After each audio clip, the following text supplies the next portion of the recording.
جب نابینا کو بینائی ملتی ہے، پتہ ہے سب سے پہلا کام وہ کیا کرتا ہے؟ اس لاٹھی سے جان چھڑاتا ہے جو اس کا واحد سہارا تھی۔ تعلقات اکثر قصور سے نہیں بلکہ ذہن کے فطور سے خراب ہوتے ہیں، اور پھر خوبصورت ہونے سے کچھ نہیں ہوتا، بات تو ساری نصیبوں کی ہوتی ہے۔ دھوکہ دینے والوں کی قدر کیا کریں، یہ بھی استاد کا درجہ رکھتے ہیں۔ کچھ تکلیفیں ہمارا امتحان لینے نہیں بلکہ اپنے ساتھ جڑے لوگوں کی پہچان کروانے آتی ہیں۔ سمجھنے والے خاموشی بھی سمجھ لیتے ہیں اور نہ سمجھنے والے جذبات کا بھی مذاق بنا دیتے ہیں۔ لوگوں سے انتقام مت لیا کر، خراب پھل خود ہی درخت سے گر جاتا ہے۔ جب کسی نے رشتہ ختم کرنا ہو تو سب سے پہلے وہ اپنی مٹھاس ختم کرتا ہے۔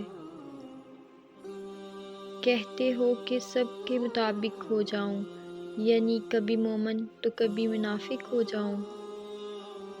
مخلص چھوڑ جائیں تو منا لیا کرو، اگر منافق چھوڑ جائیں تو اللہ کا شکر ادا کیا کرو۔ مجھے پسند ہے اپنے آپ سے ہی خوش ہونا، مجھے ڈر لگتا ہے تعریف کرنے والوں سے۔ انسان کو خاموش اور عقل مند اس کی عمر نہیں بلکہ اس کی ذمہ داریاں بناتی ہیں۔ دولت، رتبہ اور اختیار ملنے سے انسان بدلتا نہیں بلکہ اس کا اصلی چہرہ سامنے آ جاتا ہے۔